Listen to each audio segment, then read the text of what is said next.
চোখের পানি ঝরায় সকাল সাঁঝে। কোন বিরাহী মৌন দাসী হীরা গুহার মাঝে, কার বিরহে চোখের পানি ঝরায় সকাল সাঁঝে। ছাড়লো বাড়ি কিসের আশায়, ছাড়লো বাড়ি কিসের আশায়, বাঁধলো বাসা হীরা গুহায়। কার বিরহে আকুল আশা অন্তরে তার বাজে, কোন বিরাহী মৌন দাসী হীরা গুহার মাঝে। কিসের বোঝা বহন করে করলো তারে যত্ন করে, কিসের বোঝা বহন করে করলো তারে যত্ন করে। প্রভু তারে করলো বরণ সারা ভুবন মাঝে, কোন বিরাহী মৌন দাসী হীরা গুহার মাঝে। কি সাধনায় মগ্ন হলো, কারবা প্রেমে মন মজিল, কারবা প্রেমে আকুল আশা অন্তরে তার বাজে। কোন বিরাহী মৌন দাসী হীরা গুহার মাঝে। হঠাৎ হলো জানাজানি কানাকানি, আসলো প্রিয় ওয়াসিম বাণী। হঠাৎ হলো জানাজানি কানাকানি, আসলো প্রিয় ওয়াসিম বাণী।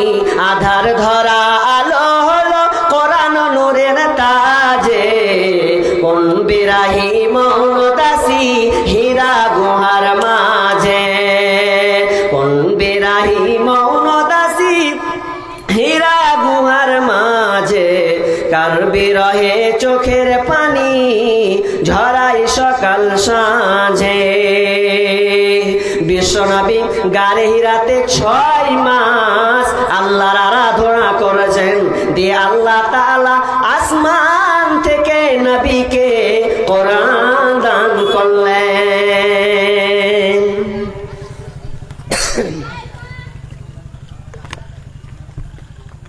এটা কিসের মেহনত? কোরআনের মেহনতে।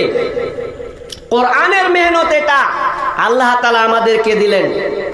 আজকে যে আমি ভাইটাল বিষয় নিয়ে আলোচনা করছি, সেটার নাম হচ্ছে হেদায়াত।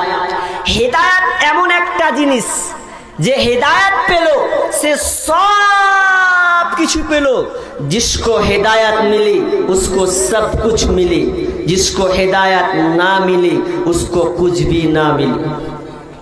হেদায়াত যে পেল এ সব কিছু পেল, যে হেদায়াত পেল না সে কিছুই পেল না। তাহলে হেদায়াত কার কাছে চাইতে হবে ভাই? আল্লাহর কাছে। হেদায়াত কার কাছে চাইতে হবে? আল্লাহর কাছে। আল্লাহ হচ্ছেন হেদায়েতের মালিক, তিনি ভান্ডার নিয়ে বসে আছেন। আমাদেরকে হেদায়েত চাইতে হবে। আমরা কি চাইবো এটা আমরা চাইতেও জানি না, আমরা চাইতে জানি না। আমি যদি আপনাদেরকে বলি ভাই আপনি কি চাবেন, তো মনে মনে ভাবছেন যে মাওলানা সুযোগ দিলে মনে হয় আমার 10 লাখ টাকা দরকার আছে, ওটাই আগে চাইতে হবে নাকি? কি চাইবেন আমরা চাইতে জানি না, আল্লাহর কাছে কি চাইবো। অথচ মদিনার আনসারেরা একদিন বলছে এক কাজ কর, এখন তো যুদ্ধ নাই কিছু নাই, তো চল বিশ্বনবীর কাছে যাব, গিয়ে কিছু আমরা একটা কি করব, এই চাষাবাস করব। তো চাষাবাস করতে গেলে একটা পানির প্রয়োজন। তো আমরা বিশ্বনবীকে বলবো যে আমাদের জন্য একটা যেন পানির ক্যানেল তৈরি করে দেয়, ফোয়ারা তৈরি করে দেই, পানি নামবে আর আমরা ওগুলোকে পানিকে একত্রিত করে আমরা চাষ করব। তো সবাই মিলে গেল। এবার আনসারেরা বিশ্বনবীর কাছে মসজিদে নববীর কাছে যাচ্ছেন। মসজিদে নবীর কাছে যাওয়ার সময় এর মিডিনে আল্লাহ সুবহানাহু ওয়া তাআলা ফেরেশতার মাধ্যমে বিশ্বনবীকে বলছেন, ও নবী আমার, ও দয়ার নবী গো, আপনার কাছে কিছু আনসার সাহাবীরা আসছে, আপনার কাছে কিছু চাইতে আসছে। ওরা কি চাইবে এই সুসংবাদটা তুমি তাদেরকে দিয়ে দাও। আমার আল্লাহ বলছেন যে আনসারেরা আসবে, ওদেরকে বলে দাও আজকের দিন যা তারা চাইবে তাই তারা পাবে। ভাই আপনার মাইকটা কিন্তু ভালো নেই, গলা সম্পূর্ণ টেনে নিচ্ছে, আপনি ঢিলা করুন। বলছিলাম যে আনসারীরা এবার যাচ্ছে আল্লাহ রসুলের কাছে, যাওয়ার পর এবার চলে গেছে, আর বিশ্বনবীকে খবর দিয়ে দিলেন যে আনসারীরা আসছে, আপনার কাছে কিছু চাইতে আসছে, কিন্তু আপনি ওদেরকে বলে দেন যে তোমরা যা চাইবে তাই আজকের দিনে পাবে। এবার চলে গেছেন, যাওয়ার পর এবার বলছে, যখন মসজিদে নববীতে এসে গেছে, তখন একে বলছে, চা না রে, চা চা চা, তুই চা, তুই চা। ও ঘোঁচা মারছে, ওকে হুড়া মারছে, ওকে হুড়া মারছে, তুই বল না, তুই বল বল। এবার বলছে, তো বলছে ঠিক আছে, বলছি দাঁড়া বলছি। এবার এরা মুখ খুলবে কি, আল্লাহ রাসূল মুখ খুলে দিলেন কি, ও আমার সাহাবীরা, ও আনসারের দল, তোমরা কি চাইতে এসেছো এটা আমি জানি না, কিন্তু আল্লাহ তাআলা আমাকে সুসংবাদ দিলেন তোমাদের জন্য। কি সেই সুসংবাদ, তোমরা আজকের দিনে যা চাইবে তাই তোমরা পাবে, যেটা তোমরা চাইবে আল্লাহ কেন্দ্রে মঞ্জুর করে নিয়েছেন। এর আপনার লক্ষ্য থেকে গেছে, আর কিছু বলতে চাই না, যে আল্লাহ খুশি হয়ে গেছে, আজকে যা চাইবো তাই পাওয়া যাবে। তা আমাদের অফারটা দিলে মনে হয় যে আমার বাড়িটা মানে মাইনাস হয়ে আছে 4-5 লাখ টাকা, তো ওটাই বলবে যে আল্লাহ 5-4-5 লাখ টাকা দিয়ে দিলি ভালো হয়। আর ওদের চাওয়াটা দেখেন, বলছে আল্লাহ এমন একটা মানে অফার দিয়েছেন যে আজকের দিনে যা চাইবো ওটাই দিবে। তো এবার আনসারীরা বলছে, আল্লাহ রসুল, তো আমরা চাইতে এসেছিলাম, তো কি চাইবো একটু আমাদের একটু সময় দেন, পাশে গিয়ে একটু চাইবো, মানে একটু আমরা আলাপ আলোচনা করি আপোষে। ঠিক আছে করো।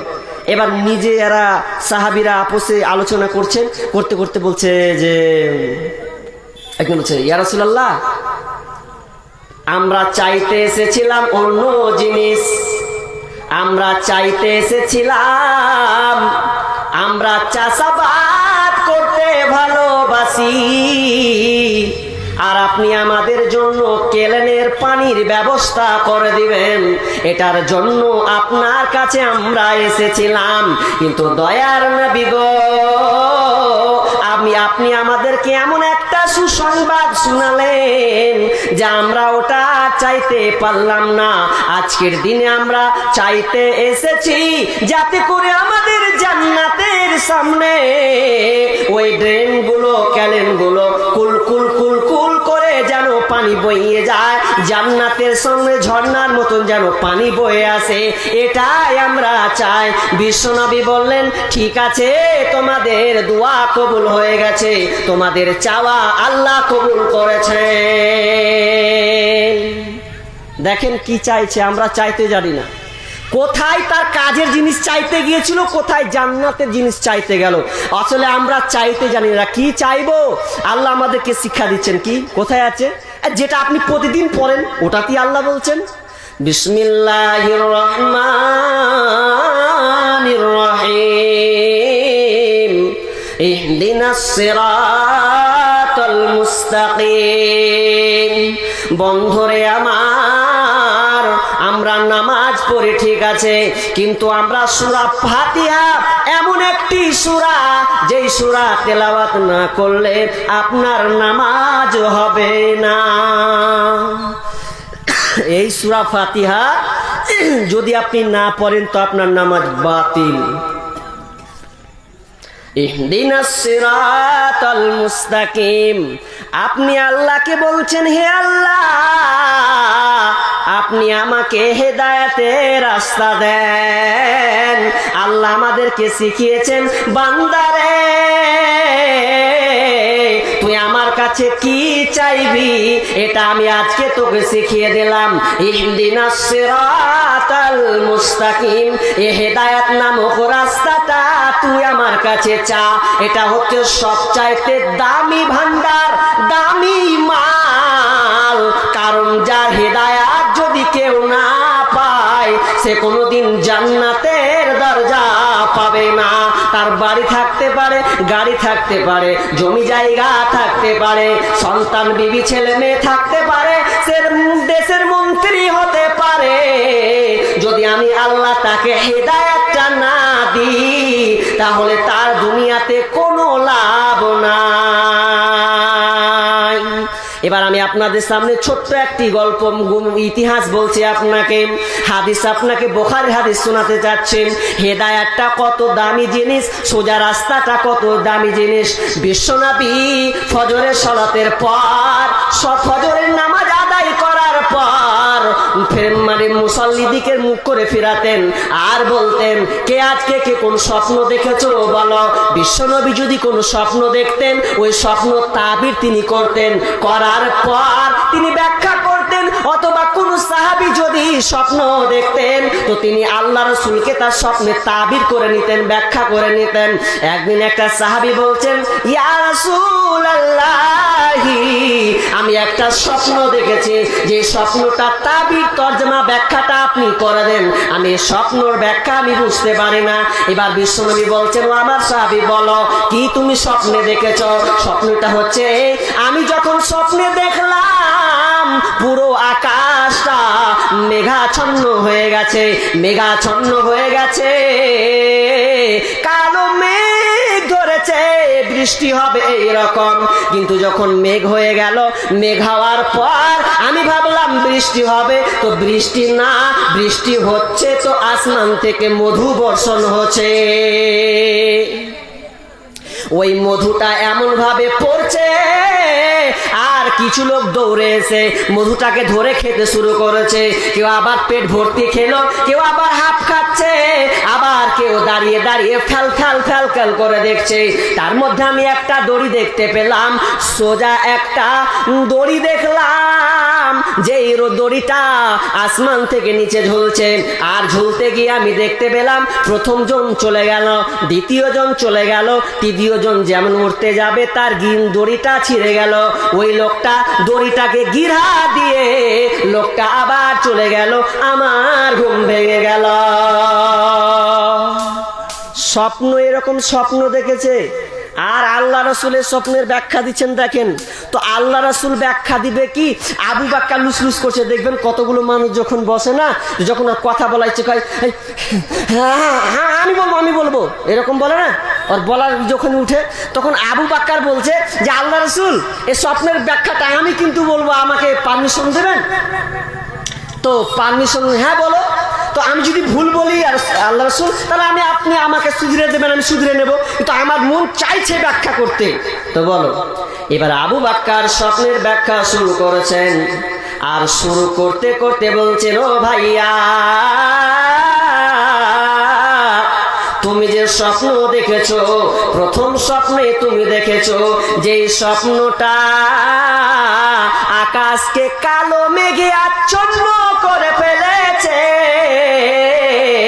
ওটা কোনো কালো মেঘ নয়, ওটা হচ্ছে একটা সুশীতল ছায়া, ওটা হচ্ছে ছায়া, সুশীতল ছায়া। আর ওই ছায়াটা তুমি যে দেখতে পেয়েছো, ওটা দিয়ে বৃষ্টি বর্ষণ হচ্ছে। বৃষ্টি তো নয়, ওটা মধু বর্ষণ হচ্ছে। আসলে ওটা মধু নয়, ওটা হচ্ছে আপনার কোরআন নাজিল হচ্ছে, কোরআন নাজিল হচ্ছে। আর তার মধ্যে তুমি দেখতে পেয়েছিলে কিছু লোক দৌড় দিয়ে ওই মধুটাকে তারা খেতে লেগেছে। তার মানে যারা দুনিয়াতে হাফিজ হয়েছে, হাফিজ হবে, কোরআনকে যারা বেশি বেশি মুখস্থ করেছে, যারা মধুটা বেশি বেশি খেয়েছে, তার মানে ও কোরআনটা পেটে ভরতে পেরেছে। যদি সে পেট ভরে খেয়েছে তাহলে সে কোরআনের হাফিজ হবে। আর যারা হাফ খেয়েছে, কম খেয়েছে, একটু খেয়েছে, কেউ সূরা ইখলাস মুখস্থ করবে, কেউ সূরা নাস মুখস্থ করবে, কেউ ফালাক মুখস্থ করবে। আর যারা খেলো না তারা শুধু নীরব হয়ে ফ্যাল ফ্যাল করে তাকিয়ে থাকলো, ওরা সুশীতলের ছায়া তারা পেল না। তার মধ্যে তুমি আরেকটা দড়ি দেখতে পেয়েছিলে, ও আমার ভাইয়া, ও আমার সাহাবী, যে দড়িটা তুমি দেখেছো ওই দড়িটা কিন্তু দড়ি নয়, নয়, ওটা হচ্ছে ইহদিনাস সিরাতাল মুস্তাকিম। ওটা হচ্ছে হেদায়েতের একটা রাস্তা, সোজা পথের একটা রাস্তা, যে রাস্তাতে তুমি সর্বপ্রথম যেই লোকটাকে আসমানে উঠতে দেখেছ, ওই লোকটা হচ্ছে নবী মুহাম্মদুর রাসূলুল্লাহ সাল্লাল্লাহু আলাইহি ওয়াসাল্লাম। দ্বিতীয় জন যে লোকটাকে তুমি দেখেছো, ওই লোকটা হচ্ছে আমি আবু বকর রাদিয়াল্লাহু তাআলা আনহু। আর 3 নম্বরে যাকে তুমি দেখেছো, যে লোকটা উঠতে গিয়ে ছিঁড়ে গেছে, সে হচ্ছে উমর বিন খাত্তাব রাদিয়াল্লাহু তাআলা আন। যেই সাহাবীকে তাকে দুনিয়াতে শহীদ করা হবে, তাকে বদলম মারা হবে, তাকে হত্যা করা হবে। এই জন্য তিনি আবার গিরাটা খুলে গেল, আবার গিরা দিয়ে তিনি উপরে উঠে গেলেন। আর তুমি যদি আরো দেখতে, আরো স্বপ্ন দেখতে, তাহলে তুমি আরো অনেক সাহাবীকে দেখতে পেতে। ভাই, তাহলে হেদায়াত কত দামি জিনিস আপনি বলেন তো। হেদায়াত যদি কিছু না পায় তাহলে তার কোনো লাভ নাই। তাহলে হেদায়াতের মালিক কে? আল্লাহ, আল্লাহ, আল্লাহ। যে আল্লাহকে পেল ও সব কিছু পেল। যদি আল্লাহকে সে না পায় তাহলে আর সে কিছুই পেল না। যে আল্লাহকে টানতে পারলো, ওর জন্য একজন কবি বলছেন, যদিও কবি একটু এমন ভাবে বলছেন, দেখেন কি বলছেন, যেদিন রোজ হাসরে করতে বিচার তুমি হবে কাজী গো আল্লাহজি, তোমায় খুশি রেখে আমি জাহান্নাম যেতে রাজি গো আল্লাহজি, তোমায় রাজি রেখে আমি জাহান্নাম যেতে রাজি। ইয়া মাওলা ইয়া আল্লাহ, বান্দারে তুমি মাফ করবে বলে, বান্দারে তুমি ক্ষমা করবে বলে, বান্দাকে তুমি ডাকবে বিচার করার ছলে, প্রেমিক বিনা কে বুঝিবে প্রেমেরই কারবার গো মাওলাজি, তোমায় খুশি রেখে আমি জাহান্নাম যেতে রাজি। কি পেঁচ চলছে, আগে আল্লাহ রাজি থাকলে ওই জাহান্নামে যাবে? তা বলছে তুমি যেদিন হবে কাজী। ভাই বন্ধুরে আমার, বন্ধুরে, যে আল্লাহকে রাজি করতে পারবে, যে আল্লাহকে হাত নিতে পারবে, আল্লাহকে দিলে নিতে পারবে, আল্লাহর ভালোবাসা পেয়ে যাবে। যে আল্লাহকে ডাকতে পারবে, আল্লাহর আরাধনা করতে পারবে, সে কেবলমাত্র হেদায়েত পাবে। এবার আপনাকে আমি একটা মেয়েদের ব্যাপারে, এতক্ষণ আপনারা শুনলেন, মেয়েদের ব্যাপারে আমি কিছু বলি। নাম হচ্ছে হিন্দা। হিন্দা, হিন্দা। যেই হিন্দা আল্লাহ রসুলের হামজা রাদিয়াল্লাহু তাআলা আন, আমির হামজার কলিজাকে চিবিয়ে খেয়েছে, এই হিন্দা এত মারাত্মক একটা মহিলা, সে উহুদের যুদ্ধে পাল্লা নিয়েছে যে আমির হামজাকে ওকে কাতাল করবই, ওর বিরোধিতা করবই, ওকে বিজয়, ওকে আমরা হারাবই উহুদের ময়দান। তো এবার ওই হিন্দারে এত রাগ সামলাতে পারলো না, তো তার একটা গোলাম ছিল, গোলাম, সেই গোলামকে বলছে যে ঐশী রে, তোকে একটা কথা বলবো, তুই আজাদ হবি? তুই কি চাস স্বাধীনতার জীবনযাপন করতে, নিরাপত্তা চাস? তাহলে এক কাজ কর, আমার একটা কাজ করে দে, আমি তোকে খালাস করে দিলাম, আমি স্বাধীন করে দেব তোকে। কি করতে হবে? তুই যদি আমির হামজাকে মেরে দিতে পারিস, ওর কলিজা যদি আমাকে এনে দিতে পারিস, তাহলে আমি কি করব? আমি তোকে আজাদ করে দেব। এবার আমির হামজা যুদ্ধ নেমেছে, আর ঐশীকে বলে দিয়েছে। ঐশী বলছে কোন ব্যাপার নেই, এটা সহজ ব্যাপার, আমি টার্গেট করে ওকে মারবো। কিন্তু বলেন তো হিন্দা ভালো না খারাপ? বলেন ভালো না খারাপ? খারাপ। একটু পরে, কিন্তু একটু পরে আপনি ভালো বলবেন, ভালো বলবেন। কিভাবে ভালো বলবেন? এই হিন্দা ইসলাম গ্রহণ করেছে, সে হেদায়েত পেয়েছে। কিভাবে পেয়েছে এটা আপনাকে বলছি। হিন্দার কিন্তু একটা ভালো গুণ ছিল, ভালো গুণ, যেটা আজকাল মা বোনদের নাই। আজকাল মা বোনদের নাই। হিন্দার ভালো গুণ, কোয়ালিটি গুণ ছিল। তাফসীরগণ বলছেন ওই গুণের কারণে হয়তো হিন্দা হেদায়াত পেয়েছে। কি গুণ ছিল জানেন? একটা মেয়ে ওর সেহেলি, ওর বান্ধবী এসছে, হিন্দাকে বলছে, জানিস গে বহিন? বলছে কি? কইছে উমুককে দেখনু, এই বহিনটাকে একটা লোককে বলছে, একটা ওই লোক জিজ্ঞাসা করছে যে হ্যাঁ গো, এখান থেকে ওই ইটাহারের রাস্তাটা কোনটা বলেন তো? তো ওই মেয়েটা বলেছে এইখান দিয়ে রাস্তা। তখন হিন্দা বলছে ছি, কেমন করে কথা কইতে পারলে? ছি, লজ্জা শরম আছে ওর? হিন্দার দেখেন তার বৈশিষ্ট্য দেখেন। হিন্দা কোনোদিন পর পুরুষের সঙ্গে কথা বলেনি, মুখ খুলেনি, সব সময় ঢেকে রাখতেন। আর হিন্দা ছিচি করছে যে ওই মেয়েটা একটা লোককে কেমন করে কইতে পারলে যে ওখান থেকে রাস্তা? কিছু বলেনি, খালি লোকটাকে রাস্তা দেখিয়ে দিয়েছে। মা বোন ভালো করে শুনুন, আপনাদের কাজে লাগবে। তো হিন্দা বলছে ছি, এটা খারাপ কাজ, কেমন করে করতে পারলে? কিন্তু আজকাল আমাদের মা বোনদের আছে, ওরে বাপরে, আপনার বেটিকে তো থামতে পারা যায় না। আপনার বেটির যা ভোল্টেজ, যা পাওয়ার। আমি এক দাদিকে বলছি, গাড়িতে চেপেছে, আমি দাদিকে বলছি হ্যাঁ গো, তো তুমি যে দুখান তিনখান একদম ভালো করে বরখা একদম মানে কি বলে ওটাকে, ওড়না গায়ে দিয়ে আছো সুন্দর করে একদম, আর তোমার পতিনকে নিয়ে এসছো, তুমি কিভাবে গো? কাকে দেখবে? দাদি তোমার বয়স এখন 55-60, তো তোমার খিসমিস চেহারা কে দেখবে? যেটাকে দেখার সেটাকে তুমি উদান করে নিয়ে এসছো। আর দাদি তুমি কি করেছো? খাওয়া যদি বাকি থাকে তো আমি কাকেলে বাইন করবো? লাভ ঝামেলা, যান খেয়ে আসেন গা, ডেলিগেট ফ্রি আছে। ফ্রি নাকি? ফ্রি না এমনি ফি কাটতে হবে মনে হচ্ছে। যান, যার খাওয়ার ইচ্ছা আছে খেয়ে আসেন। বাইনটা কার সামনে করুন? আপনার যে খেতে যান। আচ্ছা ধৈর্য ধরেন। কি বলছিলাম? যে হিন্দার বৈশিষ্ট্য দেখেন। আর আজকালকার আমাদের মা বলতে, আমি ওই দাদিকে বলছি যে তোমার পতি যে ওপেন হয়ে আছে, কাকে দেখবে? তোমাকে না তোমার পতিকে। তোমার পতি যা লিপস্টিক লাগিয়েছে, যা চুল শ্যাম্পু দিয়ে মাখিয়ে উড়িয়ে নিয়ে এসেছে, তো তোমার দিকে দেখবে না তোমার পতির দিকে দেখবে?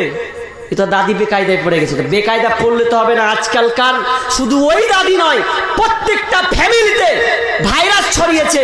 একজন দাদি সুন্দর করে সেজে যাচ্ছে একদম ঢেকে, আর প্রতি 18 বছরের একটা অ্যাডাল্ট মেয়ে হয়েছে, যার বিবাহের সময় হয়েছে, তাকে আবার ওপেন খোলা করে নিয়ে চলে যাচ্ছে। বলছে বাংলাদেশের বর্ডার দেখ, কাতার যেমন বাংলাদেশের বর্ডার যেমন ওই পারে আপনি নদী দেখতে পান, তো আপনার মেয়েকে ওইভাবে দেখছে, ফ্রি মার্কেটে ছেড়ে দিয়েছেন। ওই জন্য কবি কি বলছেন জানেন? কিয়ামতের আলামাত এসে গেছে, তাই তো ঘরের নারী রাস্তায় নেমেছে। কিয়ামতের আলামাত এসে গেছে, তাই তো ঘরের নারী রাস্তায় নেমেছে। ওরে মাছ বাজারে কথা বলে মাছওয়ালার সাথে, স্বামী তাহার দাঁড়িয়ে আছে ব্যাগটা নিয়ে হাতে। ওরে মাছ বাজারে কথা বলে মাছওয়ালার সাথে, স্বামী তাহার দাঁড়িয়ে আছে ব্যাগটা নিয়ে হাতে। স্বামী নিলেন মাছটা টেনে, স্ত্রী দেয় টাকা গুনে। স্বামী নিলেন মাছটা টেনে, স্ত্রী দেয় টাকা গুনে। স্বামী স্ত্রীর যেন সেবক হয়েছে, কিয়ামতের আলামাত এসে গেছে, তাই তো ঘরের নারী রাস্তায় নেমেছে। কিয়ামতের আলামাত এসে গেছে, তাই তো ঘরের নারী রাস্তায় নেমেছে। ওরে হাট বাজারে মার্কেটে যান দেখবে শুধু নারী। ওরে হাট বাজারে মার্কেটে যান দেখবে শুধু নারী। কেউ বা আবার সেজে খুঁজে করছে দোকানদারি। সব কিছুতেই আছে নারী, কেউ বা চালাই হোন্ডা গাড়ি। সব কিছুতেই আছে নারী, কেউ বা চালাই হোন্ডা গাড়ি। কেউ বা আবার অফিস আদালতে চাকরি করতেছে। কিয়ামতের আলামাত এসে গেছে, তাই তো ঘরের নারী রাস্তায় নেমেছে। কিয়ামতের আলামাত এসে গেছে, তাই তো ঘরের নারী রাস্তায় নেমেছে।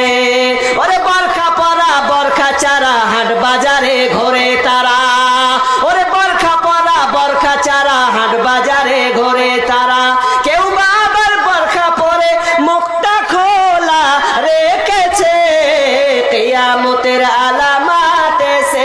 গেছে, তাই তো ঘরের নারী রাস্তায় নেমেছে, কিয়ামতের আলামত এসে গেছে, তাই তো ঘরের নারী রাস্তায় নেমেছে।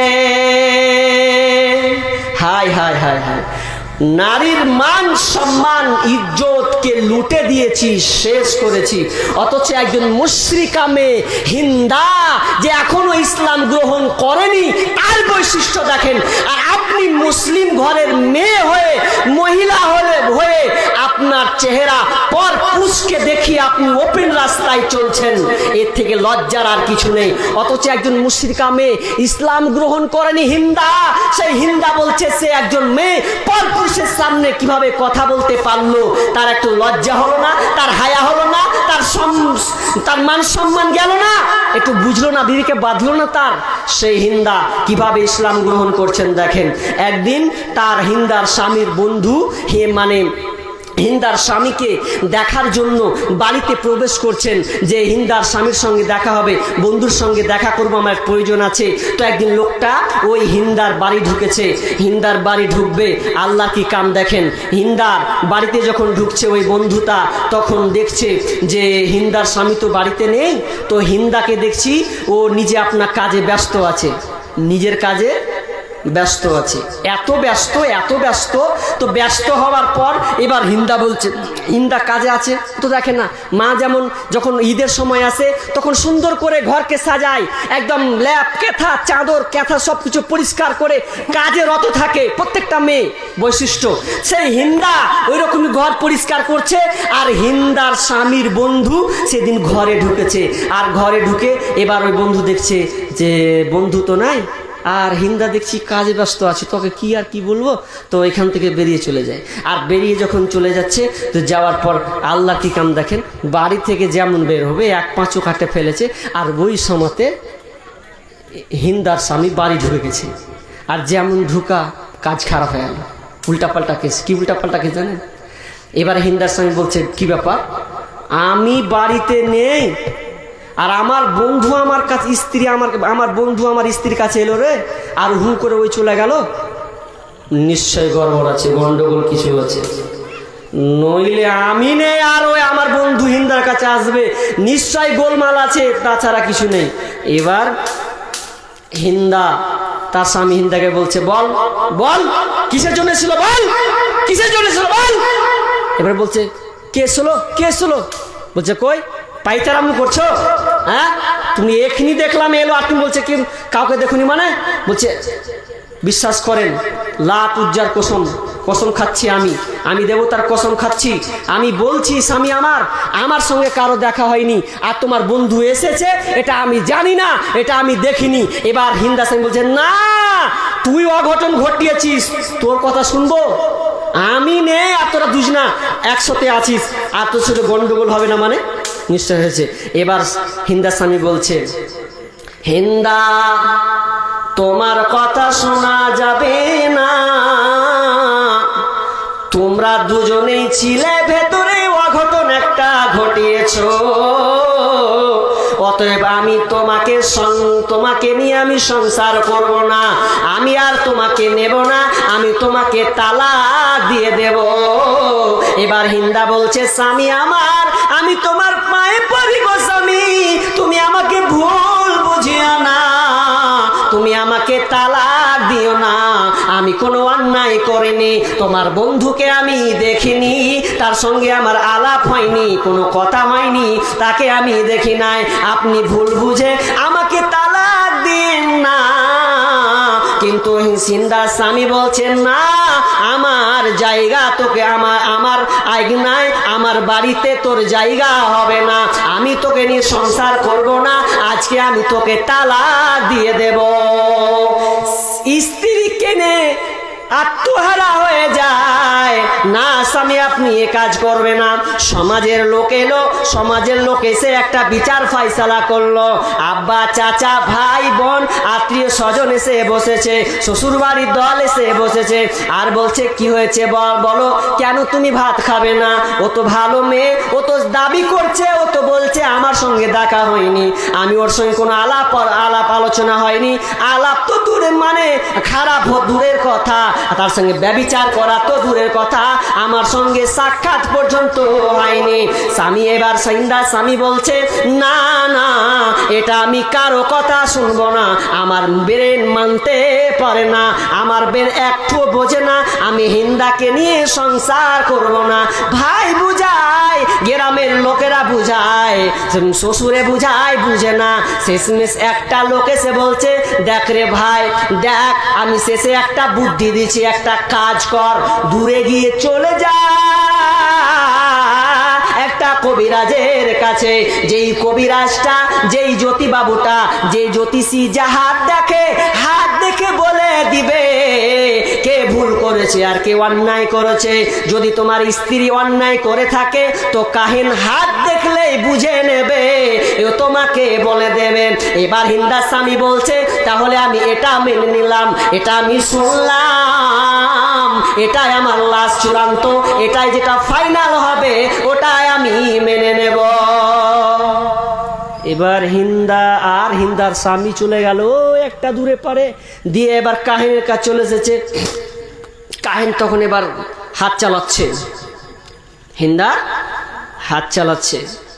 এবার হাত চালাতে চালাতে চালাতে এবার কাহিন ওই কবিরাজটা তার স্বামীকে বলছে, ও হিন্দার স্বামী, তোমার স্ত্রী কোনো ভুল করেনি, অন্যায় করেনি, তার সঙ্গে ব্যভিচার করেনি, তার সঙ্গে কোনো আলোচনা হয়নি। এবার হিন্দার স্বামী সন্তুষ্ট হয়ে গেলেন, তাহলে আমার ভুল, আমার ভুজার ভুল। কবিরাজ কাহিন যদি এই জায়গাতে স্তব্ধ থেকে যেত, যদি আর কাহিন হিন্দার হাতটা না চালায় তো সংসারটা ঠিক লেভেলে চলে আসতো। কিন্তু আসবে কি, ঘটনাটা আরো উল্টা হয়ে গেল। চাইছিল কি, হলো আরো উল্টা। কি উল্টা হলো, যখন হিন্দার কবিরাজ কাহিন যখন হাত চালাতে লাগলো, চালাতে গিয়ে বলছে, আমি আপনাদেরকে এমন একটা সুসংবাদ দেব রে ও হিন্দা।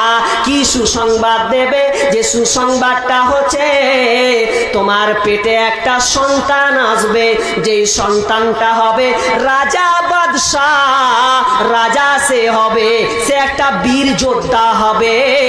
তোমার পেটে একটা সন্তান আল্লাহ দান করবেন। যখন এই সুসংবাদ হিন্দাকে দেওয়া হলো, এবার হিন্দা কি করলেন দেখেন। যখনই এই ফয়সালা দিয়ে দেওয়া, কাহিন যেমনই বলে দেয়, হিন্দা এবার তার স্বামীকে বলছেন, স্বামী আমার তোমার ভাত খাবো না। প্যাঁচ লেগে গেল। এতক্ষণ হিন্দা বলছিল যে আমাকে ছাড়িও না স্বামী, আমি ভুল করিনি। এবার হিন্দা বলছে, স্বামী আমার, আমি তোমার ভাত খাবো না, আমাকে তালাক দিয়ে দাও।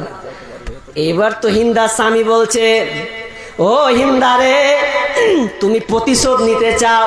তুমি আমার উপরে রাগ করেছো নাকি? কদিন থেকে তোমার উপরে আমি রাগ করেছিলাম, এই প্রতিশোধ তুমি নিতে চাচ্ছ নাকি?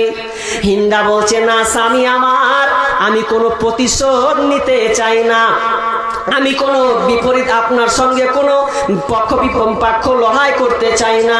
আমি চাই না আপনাকে ছোট করে দে, আপনার সঙ্গে আমি লড়াই করি, এটা নয়, বদলা নয়। কিন্তু স্বামী আমার শুনেলেন, আমি যখন কাহিন আমাকে আমার হাতটা চালালো, চালার পর বলছে, এই হিন্দা, তোমার পেটে একটা সন্তান আসবে, ওই সন্তানটা বীর যোদ্ধা হবে, একটা রাজা হবে, যে রাজাটা এক দেশের গভর্নর হবে। এবার তখন বলছে, স্বামী আমার, আমি জানি আপনার সঙ্গে আমি অনেক বছর ধরে সংসার করেছি, এখন পর্যন্ত একটা বাচ্চা হয়নি, আর আমি ভালো করে জানি আপনার ঔরস থেকে কোনো সন্তান হবে না, কোনো বীর আসতে পারে না, কারণ আপনি বীর নন। যদি আপনি বীর না হন তাহলে কি করে একটা যোদ্ধা পৃথিবীতে আসবে? অতএব আপনার সঙ্গে, আপনার ক্যাথায় থেকে বীর যোদ্ধা আসবে, এটা কোনো দিন হতে পারে না। আমি আপনাকে ভালোভাবেই চিনি, অতএব স্বামী আমার, আজ থেকে আপনার ভাত আমি খাবো না, আপনি আমাকে তালাক দিয়ে দেন। বাড়ি চলে গেলেন। বাড়ি যাওয়ার পর বুঝাচ্ছে, কি হলো রে, তোদের উল্টা পাল্টা কাজ হয়ে গেল। এতক্ষণ তোদেরকে বুঝাচ্ছিলাম, উল্টে তুই আবার উল্টা মানে কি চাচ্ছিস, তালাক চাচ্ছিস কেন? বলছে আমাকে যতই বলো, আমাকে যতই বুঝা, আমি আর সই স্বামীর ভাত খাবো না, আমি তাকে তালাক দেব, ও আমাকে তালাক দিয়ে দাক, এটাই আমি চাই। কেউ আমার সঙ্গে একমত হোক।